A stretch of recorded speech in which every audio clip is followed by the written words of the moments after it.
Oh, that's a lot of money. I mean, it's a sad thing that one of the oldest, most venerable studios has been swallowed up by yet another evil empire, thus reducing the limited number of free studios by one, but that's a debate for another time. Today, my focus is on Amazon buying something that was on sale for a mere 5 billion freedom bucks, but was instead bought for 8.45 billion freedom bucks, or 5.97 billion pounds. And for that, Amazon has gotten itself a classic studio with arguably one of the greatest back catalogues in history, with over 4,000 films and 17,000 TV shows now at their disposal. Unfortunately, whilst MGM's past was amazing, their present and indeed their future was a very, very different story.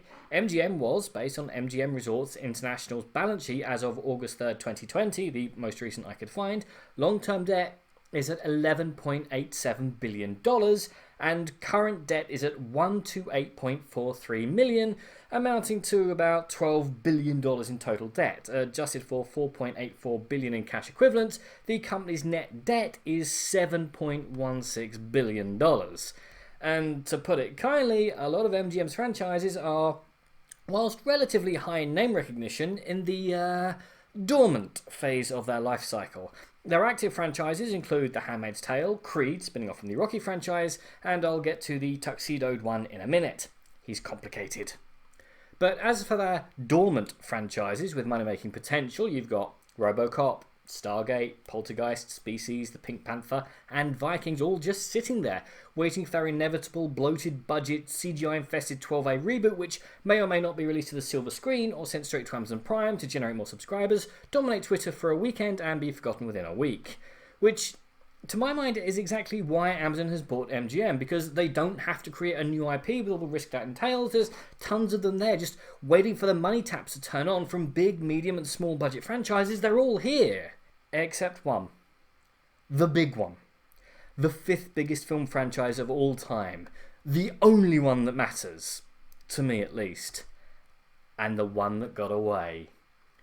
Because Jeff Bezos does not own James Bond.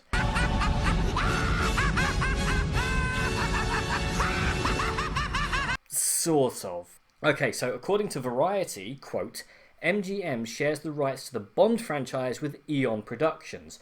That company, which is run by half-siblings Barbara Broccoli and Michael G. Wilson, has an unusual amount of control over the Spy series, with rights to approve everything from marketing to casting, from distribution to ancillary projects. That means that Amazon may struggle to get their sign-off on any move to, say, debut the next Bond film on its streaming service, Amazon Prime. End quote. And you can safely swap out struggle to find completely impossible, as Eon are quite a traditional bunch and have released statement after statement stating pretty much that they would rather burn their studio down rather than have it premiere on Prime and lose out on a massive amount of money/audience.